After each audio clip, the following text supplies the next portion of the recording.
My grandparents, my brother, my aunt and I went to visit my uncle in Thailand, and on the trip on the way back, I felt unconscious on the plane.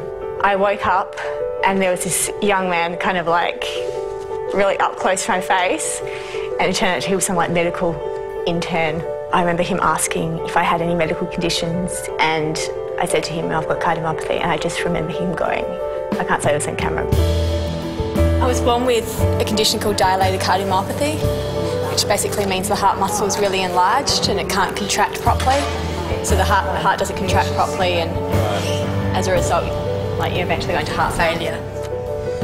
I got a call from the Victor Chang Research Institute asking if I wanted to be involved in a commercial as part of promoting Priceline's Sisterhood.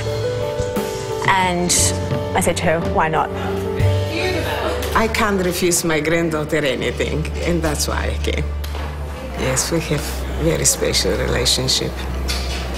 And of course, her sickness made it even stronger. The doctor that looked after her in hospital was the same doctor that looked after my daughter, but she refused to go and have assessment. She should have had a heart transplant. I'd seen my mum for the last few years before she died, her health deteriorate, and I was experiencing some of the same symptoms that she had. I knew what was going to happen if I didn't have the transplant.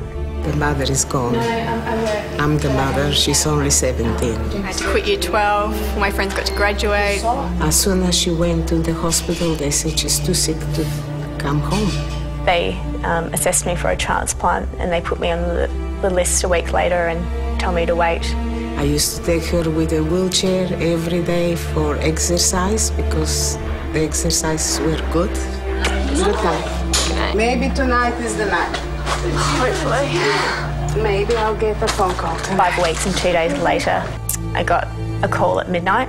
Everything goes according to plan, I'll be home for my birthday. And that night, the doctor came and said, don't let your hopes be too high. After coming out of surgery and a few hours later waking up from an anaesthetic and being able to take that first breath, which was completely different than any other breath I'd taken for the 17 years of my life before that. She was wearing a silly hat just from the sun, and that hat blew away from the wind. And she started running after it, and I started crying. I knew she would be all right. La la la la, la la la la.